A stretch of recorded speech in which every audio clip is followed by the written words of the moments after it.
Amin. Baik saudara, silakan duduk kembali. Shalom.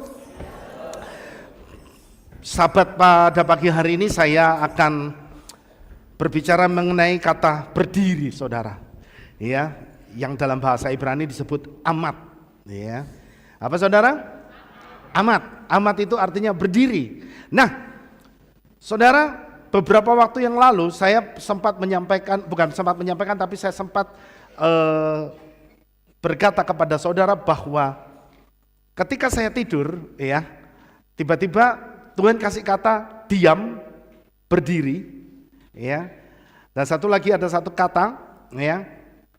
Tapi saya belum share di sini, ada diam yang kemarin saya sempat share kepada saudara, ya. Kita belajar tentang diam, ya. Dan pagi hari ini berdiri, saudara. Waktu itu saya juga belum ngerti apa maksud Tuhan dengan kata berdiri ini, saudara. Apa Tuhan? Sampai ketika istri saya Elis bilang, gimana kamu jadi ngomong tentang berdiri? Saya belum dapat apa maksud Tuhan tentang berdiri. Sampai saya merenung, Tuhan apa maksud dari kata berdiri yang Engkau berikan kepada saya. Nah, ternyata pagi hari ini, ya, Tuhan memberikan hikmat, saudara, ya, dari kata berdiri. Berdiri dalam bahasa Ibrani disebut amat, ya. Tetapi kita tidak hanya bicara tentang kata kerjanya berdiri, tapi ternyata ada maksud Tuhan tentang kata berdiri ini, saudara. Ya, ingat, setan itu selalu akan berusaha membuat anak-anak Tuhan itu selalu tidak bisa berdiri ternyata. Ya, kalau bisa anak Tuhan itu, anak-anak Bapa Yahweh itu akan diinjak sehingga dia berlutut, bukan berlutut untuk berserah kepada Bapa Yahweh, tapi berlutut untuk menyerah kepada kehidupan ini.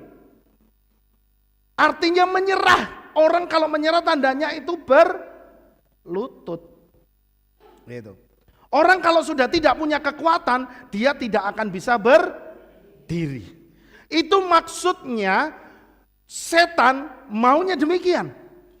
Itulah sebabnya ketika satu saat ketika Yeshua berpuasa selama 40 hari 40 malam didatangi sama setan, setan selalu ngomong sama Yeshua, sembahlah aku, maka semua yang ada di muka bumi ini akan jadi milikmu.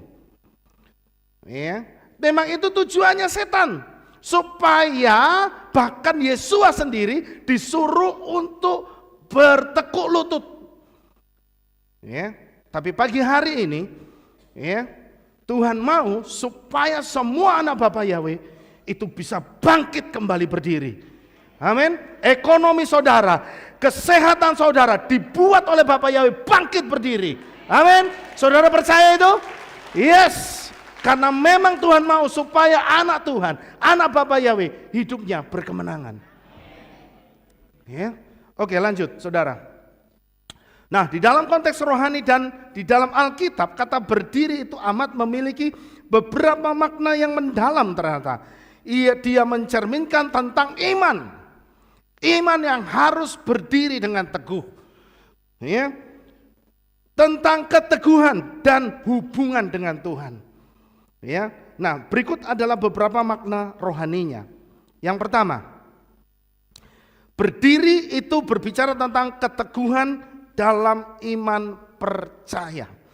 Galatia 5 ayat 1 mengatakan, oleh karena itu berdirilah teguh dalam kemerdekaan yang di dalamnya Hamasya telah membebaskan kita.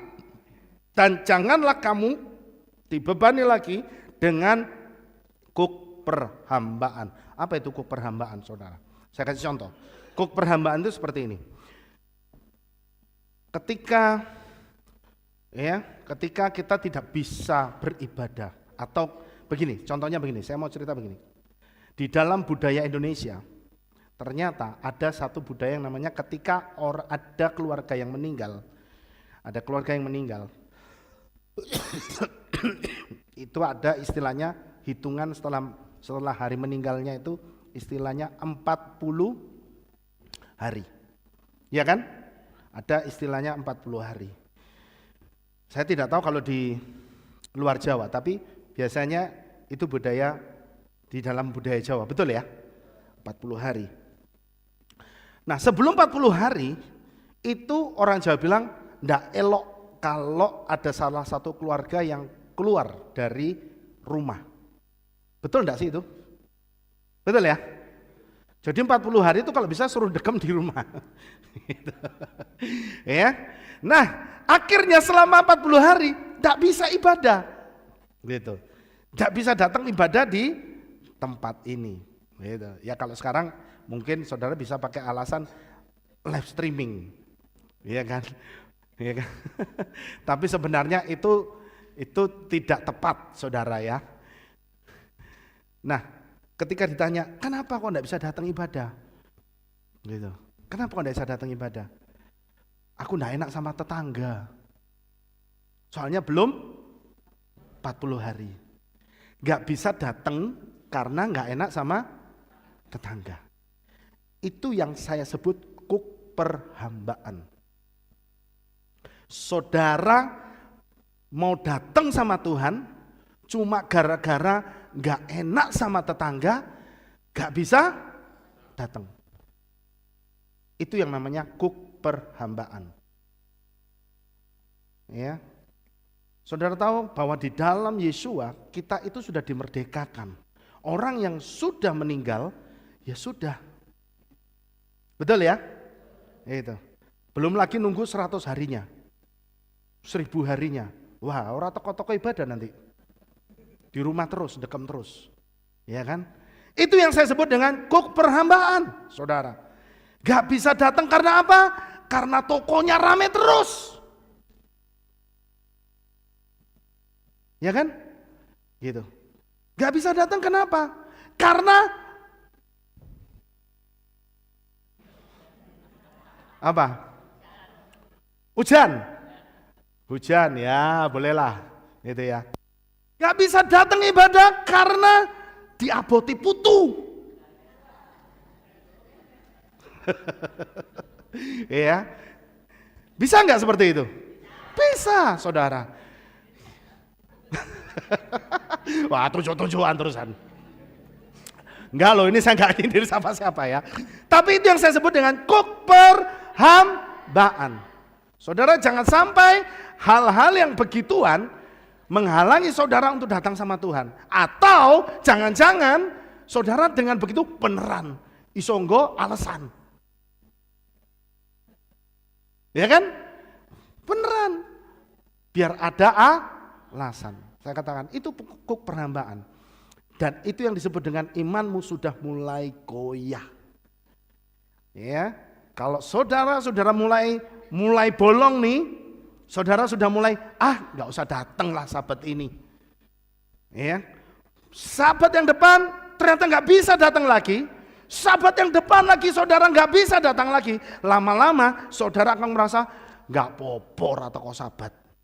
Nggak apa-apa nggak usah datang ibadah. Kenapa? Karena spirit yang ada di dalam saudara itu sudah mulai mati. Itu yang saya katakan, ya, orang setan sudah berhasil membuat iman saudara bertekuk lutut. Ya, itulah sebabnya saudara pagi hari saya katakan bangun kembali. Amin. Berdirilah kembali. Ingat masa kedatangan Yesua itu sudah semakin dekat. Ada banyak hal yang membuat imanmu itu akan dibuat jauh dari Tuhan. Jangan sampai bisnismu, jangan sampai karirmu, jangan sampai putumu membuat engkau jadi malas ibadah. Ya. Amin saudara? Ya, karena hari-hari ini sedang ditampi. Tahu saudara ditampi? Imanmu sedang ditampi, diayak. Jangan main-main saudara. Ya. Jangan main-main. Akan ada pemisahan antara gandum dan ilalang. Jangan sampai kualitas kita kualitas ilalang. Ya. Jangan sampai kita sudah sekian tahun ikut Tuhan, ujung-ujungnya cuma dibakar masuk dalam api neraka. Dan pagi hari ini Tuhan ingatkan saya kembali untuk berbicara kepada saudara mengenai kata berdiri. Ya, apa yang berdiri? Imanmu harus berdiri tegak. Jangan sampai digoyahkan oleh hal-hal di dunia ini yang membuat engkau jauh dari Tuhan. Ya, kedua, karena Sabat, jadi saya tidak bisa menjelaskan lebih banyak detailnya, tapi saya akan berusaha menjelaskan secepat yang saya bisa. Kedua, berani menyatakan sikap untuk mendeklarasikan iman atas masalah kita. Itu berdiri artinya. Amat itu artinya berani menyatakan sikap untuk mendeklarasikan iman atas masalah kita. Apa masalah saudara pagi hari ini? Ya, setiap orang pasti punya masalah. Dan apa yang menjadi pergumulan saudara sampai saat hari ini? Tuhan ingatkan kembali supaya saudara berdiri. Berdirilah dan nyatakan imanmu. Ya, Elia, Nabi Elia dikatakan di dalam 1 Raja-Raja pasal 17 ayat 1 ketika dia menghadap Raja Ahab, dikatakan dan Elia orang Tisbe, seorang pengembara dari Gilead, berkata kepada Ahab, demi Yahweh Elohim Israel yang hidup, yang aku layani, sesungguhnya tidak akan ada embun atau hujan pada tahun-tahun ini kecuali menurut perkataanku. Saudara, apa arti dari kisah ini? Saudara, Elia dikatakan hanya seorang pengembara, bukan orang yang punya jabatan di hadapan manusia. Dan dia menghadap Raja Ahab. Saya menggambarkan, Raja Ahab itu digambarkan, saya analogikan, Raja Ahab itu adalah sesuatu yang besar. Sekali waktu mungkin saudara akan dihadapi oleh sesuatu yang besar, yang membuat saudara merasa mungkin saudara tidak percaya diri untuk menghadapinya. Wih, ini sesuatu yang besar, sanggup enggak saya ya? Saya katakan, bersama dengan Bapa Yahweh engkau pasti sanggup. Bersama dengan Bapa Yahweh, sebesar apapun yang kau hadapi masalahmu, ya, asal engkau berani berdiri tegak menghadapi masalahmu, saya katakan deklarasikan iman saudara. Apa maksudnya? Beranilah berkata-kata hal yang besar. Beranilah berkata-kata hal yang hebat. Seperti yang Elia lakukan. Demi Yahweh Elohim yang hidup. Dikatakan Elia berkata, kalau tidak menurut perkataanku tidak akan terjadi hujan. Dan pagi hari ini, ayo saudara, ya, di awal tahun 2025 ini, berdirilah tegak, hadapi masalah saudara semua. Ya, katakan dengan iman lewat mulut saudara, hei penyakit, hei kemiskinan, mulai hari ini selesai engkau. Dan aku perkatakan berkat, kemenangan, kesembuhan, engkau masuk dalam hidup saya. Berani gak saudara ngomong gitu? Harus berani. Itu maksudnya berdiri. Ya, saudara harus bangkitkan semangat saudara kembali. Ya, hadapi tahun 2025 ini, jalani tahun 2025 ini dengan kemenangan, dengan keberhasilan. Amin. Ya. Saudara harus percaya kalau jalan bersama dengan Bapa Yahweh, yang akan saudara hadapi adalah keberhasilan demi keberhasilan.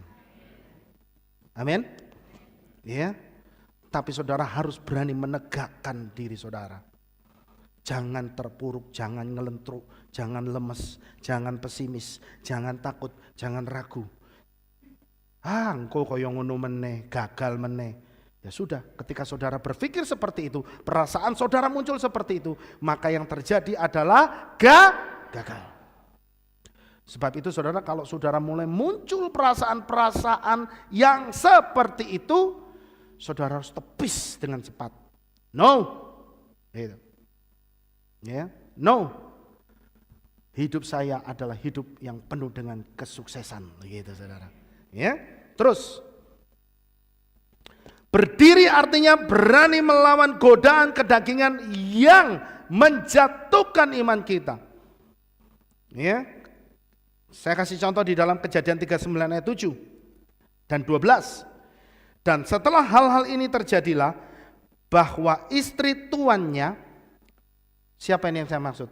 Istri Potifar, ya. Ini ceritanya tentang Yusuf, ya. Dan setelah hal-hal ini terjadilah bahwa istri tuannya memandang kepada Yusuf dan berkata, berbaringlah denganku. Kemudian ayat 12 berkata, lalu wanita itu memegangnya pada bajunya sambil berkata, berbaringlah denganku. Tetapi dia meninggalkan bajunya di tangan wanita itu dan meloloskan diri sambil berlari keluar. Apa sih, bicara tentang apa sih? Berdiri itu artinya saudara mempertahankan godaan hawa nafsu. Godaan hawa nafsu itu bermacam-macam, gak cuma bicara tentang kebutuhan biologis saudara, ya, tapi hobimu yang membuat engkau tidak bisa dekat sama Tuhan, itulah juga yang disebut dengan kedaginganmu saudara. Ya, mungkin saat ini saudara mulai dekat sama Tuhan, ya, wah saudara cinta sama Tuhan, saudara rajin ibadah. Hati-hati, setan gak seneng saudara. Setan gak suka. Dia akan buat bagaimana caranya supaya saudara jadi males lagi dekat sama Tuhan, jadi males lagi berdoa, jadi males lagi untuk beribadah. Dengan cara apa? Mungkin bisa saja setan tarik dengan hobi saudara. Mungkin, ya, ketika saudara mulai setia beribadah, kan di sini ada ibadah itu di hari Sabat, Minggu pagi, Minggu sore, hari Rabu, ya kan? Wah, saudara aktif datang semua. Wah, Sabat, Minggu pagi, Minggu sore, hari Rabu, Sabat, Minggu, terus begitu. Satu kali waktu hari Rabu nggak bisa datang, ya kan? Hari Rabu nggak bisa datang. Rabu depannya nggak bisa datang lagi. Rabu depannya nggak bisa datang lagi. Kemudian pasti yang namanya pendetanya atau gembalanya kan tanya ya, oh kenapa ya si A ini gak bisa datang ya? Tanya, Pak kok Rabu gak pernah kelihatan sekarang Pak? Iya, ternyata saudara tahu ngapain? Lomba burung saudara. Gitu. Tapi saya gak tahu loh ini gak tahu. Kalau saudara yang ada yang punya hobi burung saya gak tahu, ini cuma contoh maksudnya. Ya kan? Kenapa Rabu gak bisa datang? Karena lomba burung. Waduh, setiap hari Rabu ternyata lomba burung. Begitu. Alasannya ya kan masih ada Sabat om, masih ada Minggu pagi, sore, cuma Rebo loh, gitu. Hati-hati. Yang namanya setan itu pinter. Dia akan mulai grogoti iman saudara dari hal yang sepele, hal yang kecil.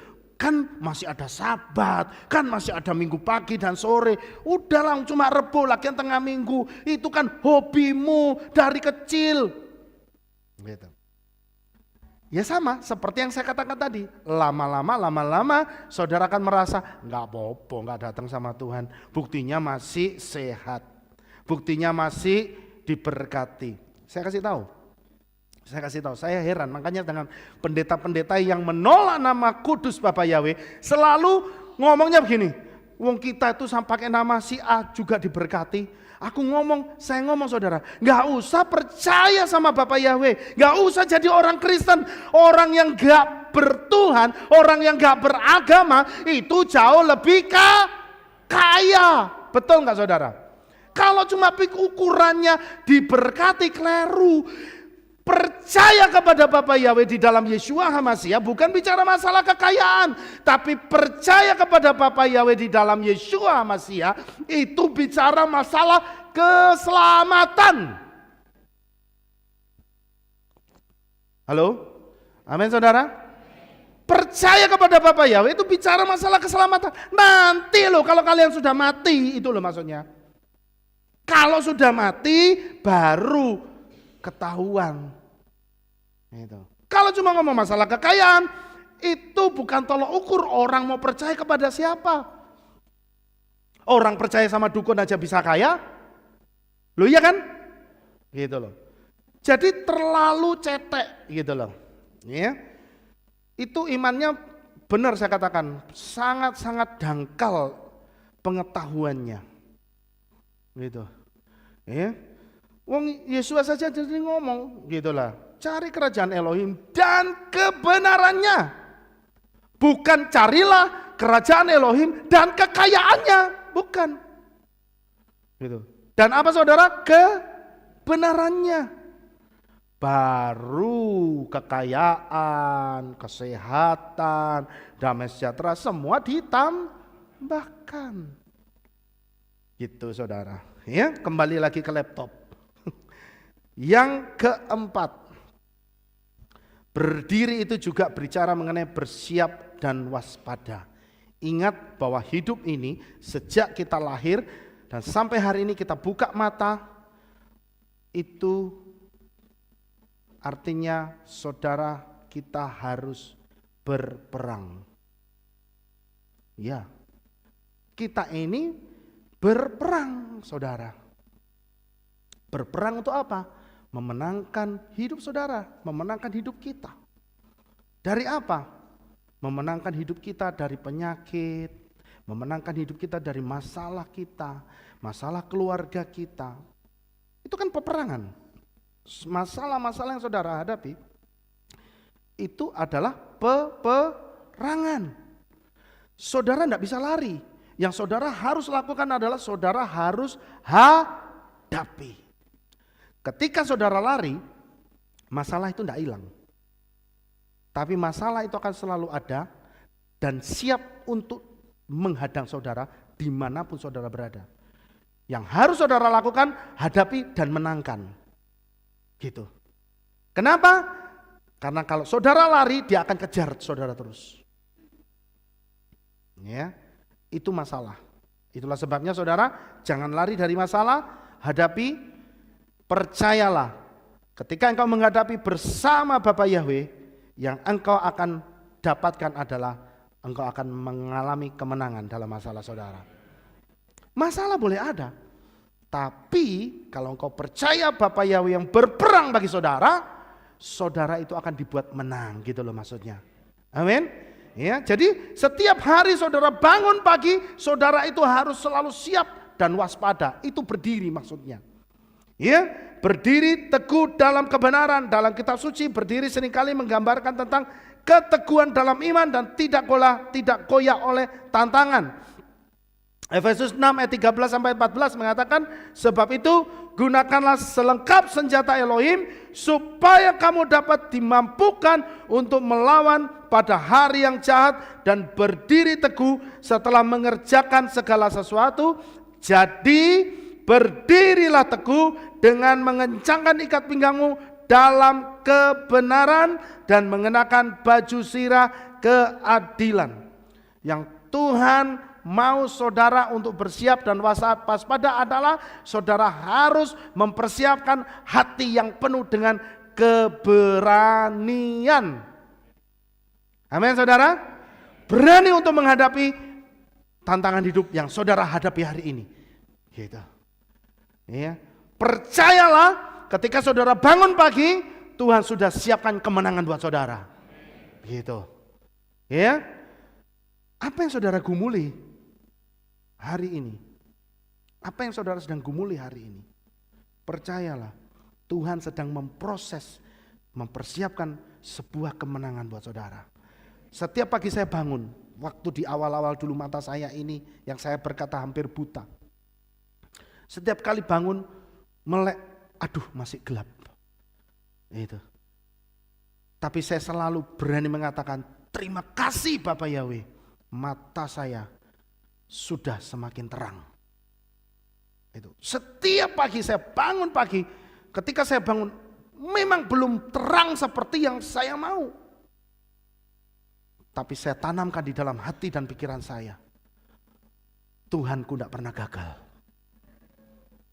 Ya, Tuhanku tidak pernah gagal. Kalau dia sudah tolong, dia tidak akan nolong separuh-separuh. Dia akan tuntaskan sampai selesai. Ya.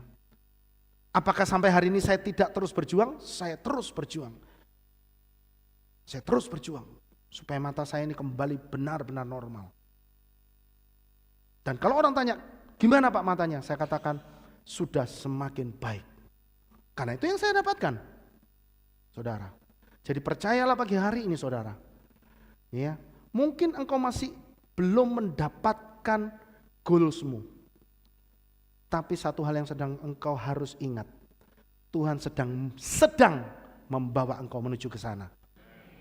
Amin. Ya. Tuhan sedang membawa engkau ke sana. Jadi percayalah, perjalanan hidup saudara itu sedang dibawa oleh Bapa Yahweh kepada perjalanan yang penuh dengan kemenangan. Ya. Jadi peperangan jangan sampai kita kalah atas hidup ini. Jangan sampai saudara merasa kalah menjalani hidup ini. Tapi saudara harus menang, ya. Saat ini Bapak Gembala kita sedang juga dalam proses. Ya, Papi itu masih dalam proses untuk bisa normal, saya katakan. Tapi memang perkataan itu ya yang diucapkan dengan iman itu benar kuasanya, saudara. Terbukti benar, saudara. Dan saya lihat perkembangan Papi itu luar biasa dahsyat. Ya, luar biasa dahsyat. Jadi pagi hari ini, saudara, saya katakan, saya ingatkan kembali, ayo berdiri. Jangan sampai saudara ngelokro. Amin. Ya, jangan sampai saudara hari-hari ini justru saudara semakin ngelokro. Kenapa? Karena saudara merasa masalahmu tidak selesai-selesai. Enggak, Tuhan sedang bawa masalahmu untuk dikalahkan. Engkau dibuat menang gitu loh. Amin. Tapi engkau harus berperang. Tapi ingat, engkau tidak pernah berperang sendirian. Ada Bapa Yahweh bersama dengan saudara. Sama seperti orang Israel menuju ke Kanaan. Untuk mendapatkan Kanaan, dak lenggang kangkung. Oh, tahu-tahu orang Kanaan pergi, yuk kita masuk, yuk. Begitu, enggak begitu. Harus fight. Fight. Saudara, amin? Gitu. Tapi jangan khawatir. Ketika kita fight, Bapa Yahweh yang berperang ganti kita. Ya. Sedikit lagi. Bangkit dari, berdiri itu artinya bangkit dari keterpurukan. Ya, kenapa orang sukar untuk bangkit dari keterpurukan? Karena dia sudah putus asa, hatinya sudah, pikirannya sudah pesimis, skeptis. Percuma nanti begitu lagi. Enggak, saya katakan. Percaya deh, kalau berjalan bersama Bapa Yahweh, Tuhan selalu ada di depan saudara. Ya, Daniel 12 ayat 1 sampai 3. Pada waktu itu akan muncul Mikael, pemimpin besar yang akan mendampingi anak-anak bangsamu, dan akan ada suatu masa kesusahan yang besar seperti hari ini. Akan ada kesusahan yang besar. Seperti yang belum pernah terjadi sejak bangsa-bangsa ada sampai pada waktu itu. Dan pada waktu itu bangsamu akan dibebaskan, yakni semua orang yang akan didapati namanya tertulis dalam kitab itu. Dan banyak di antara orang-orang itu yang tidur dalam debu tanah atau akan bangun. Sebagian untuk mendapat hidup yang kekal, sebagian untuk menjadi malu dan kejijikan yang kekal. Dan orang-orang yang bijaksana akan bercahaya bagaikan cahaya cakrawala. Mereka yang menuntun banyak orang kepada kebenaran seperti bintang-bintang selamanya. Ayat ini menggambarkan tentang kondisi zaman sekarang ini, saudara. Saudara tahu bahwa di akhir zaman Tuhan akan membangkitkan dua macam orang. Dua macam orang. Yang pertama, orang-orang yang akan dibangkitkan untuk mendapatkan malu. Artinya apa? Orang-orang yang dibangkitkan untuk memunculkan kejahatan yang lebih jahat yang belum pernah terjadi sebelumnya. Tapi orang-orang yang model begini, meskipun dia akan dibangkitkan, tapi Tuhan akan membuat dia jadi malu. Tapi yang kedua, tipe orang yang kedua, Tuhan akan membangkitkan orang-orang yang akan dikatakan, yang akan menjadi terang. Siapa ini saudara? Orang-orang yang hanya beriman kepada Bapa Yahweh Beshem Yeshua HaMashiach. Karena hanya orang-orang yang percaya kepada Bapa Yahweh Beshem Yeshua HaMashiach yang tertulis di dalam kitab kehidupan. Amin. Iya, boleh beri tepuk tangan saudara. Ingat, makanya orang-orang di luar bilang gini, ini ingat, hati-hati, ini semakin gelap. Dunia akan semakin gelap. Yes, memang dunia akan semakin gelap. Tapi firman Tuhan ngomong, saudaralah yang dipakai oleh Bapa Yahweh. Saudara akan bangkit dari keterpurukan saudara. Saudara akan membawa terang buat mereka. Saudara akan jadi berkat buat mereka. Saudara tidak lagi berhutang, tapi saudara akan memberkati orang-orang yang berhutang. Gitu. Jadi pagi hari ini, ayo kuatkan iman saudara, bangkit berdiri, ya, karena engkau akan dibawa kepada Bapa Yahweh menjadi berkat bagi banyak bangsa. Amin buat firman Tuhan pagi hari ini. Berikan kemuliaan buat Bapa Yahweh. Yes, haleluya. Baik saudara, kita sama-sama berdoa. Haleluya. Terima kasih Bapa Yahweh, pada pagi hari ini Tuhan, selesai sudah firman Tuhan yang kami sampaikan. Tapi biarlah renungan yang singkat ini Tuhan membangkitkan kami kembali untuk diingatkan bahwa kami harus berdiri Bapa, menghadapi tantangan hidup ini Bapa. Karena kami percaya Tuhan, setiap masalah, setiap tantangan yang Tuhan izinkan terjadi dalam hidup kami percaya bersama dengan Bapa Yahweh kami dapat melewatinya dengan penuh kemenangan. Terima kasih Bapa Yahweh, berkati firman-Mu sehingga terus menjadi kekuatan dalam hidup kami. Di dalam nama Adonai Yeshua HaMashiach kami mengucap syukur dan berdoa. Sama-sama kita berkata, amin. Baik saudara, kita akan mendengar pengumuman. Tidak ada pengumuman. Kalau gitu kita sama-sama bangkit berdiri dan kita akan menerima birkat Kohanim. Haleluya. Baruk ata Yahweh Eloheinu melech haolam. Diberkatilah Bapa Yahweh Tuhan semesta alam. Pada Sabat pagi hari ini Tuhan, kami mengucap syukur karena hari ini adalah hari yang penuh berkat. Kami siap menjalaninya bersama dengan Bapa Yahweh. Kami mau Tuhan hari ini Bapa, kami menjalaninya dengan penuh sukacita. Terima kasih Tuhan, terima kasih Bapa Yahweh. Kami berdoa terus Tuhan untuk Bapak Gembala kami dengan proses yang dahsyat yang Tuhan sudah berikan. Engkau memberikan pemulihan yang dahsyat Tuhan sehingga 100% bisa kembali melayani bersama dengan kami. Terima kasih Bapak Yahweh, juga kami berdoa untuk seluruh jemaat-Mu Tuhan yang pagi hari ini mereka mengalami pergumulan masalah mereka. Bapak Yahweh kami berdoa Tuhan, di dalam nama Adonai Yeshua HaMashiach Engkau menjawab seluruh doa mereka ya Bapak. Kami percaya Tuhan, saat ini yang lemah Tuhan akan berikan kekuatan, yang kekurangan Tuhan akan memberkati dengan berkelimpahan. Kami percaya yang kesusahan Tuhan akan memberikan penghiburan dan kekuatan yang baru.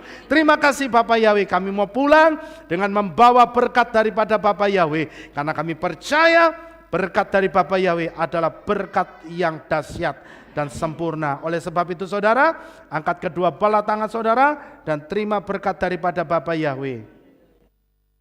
Yefareka Yahweh wa yismerecha.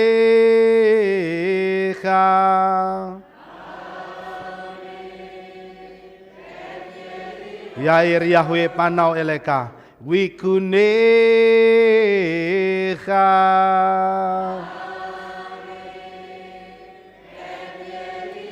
Yesa Yahweh panau elecha wa yashem lecha shalom.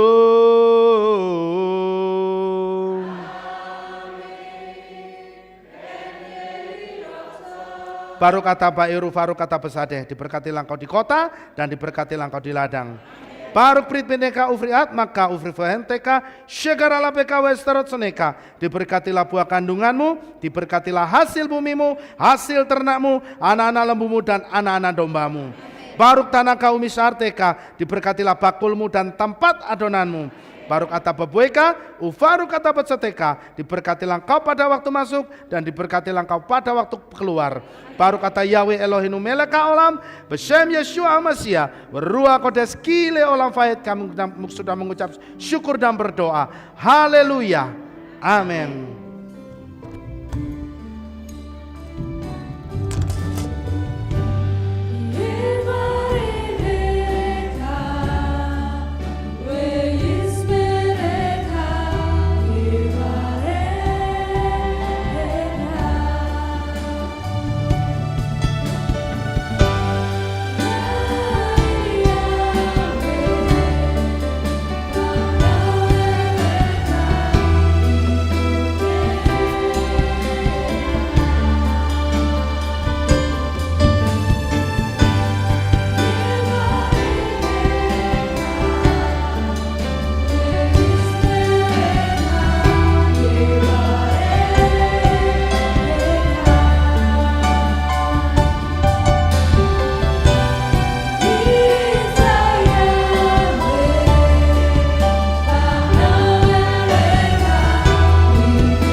Terima kasih atas kehadiran Bapak Ibu Saudara sekalian dalam ibadah bersama kami di Kehilat Alef Tau Magelang. Doa saya Bapa Yahweh memberkati dengan kesehatan yang sempurna, damai sejahtera dan berkat materi yang semakin melimpah. Kami menunggu kembali kehadiran Bapak Ibu Saudara sekalian pada jam yang tersedia.